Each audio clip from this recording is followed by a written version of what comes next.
Здравейте, хора! Ще пробваме любимия вкус на Йоан Петър Лава Пера. И той е лилавия от грозде. Като пробваме, аз пак съм това, поне пред вас. Това ми мирише на олио. Ма иначе е много вкусен.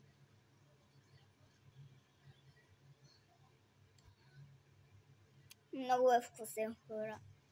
Пишете в коментарите, ако искате също да се вземете Лава Пера.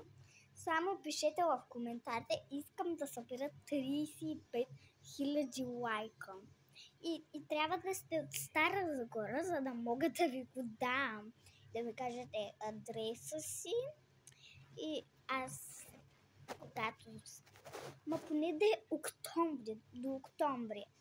И да стане време, когато стане 3 октомври на моя рожден ден, ще дойда.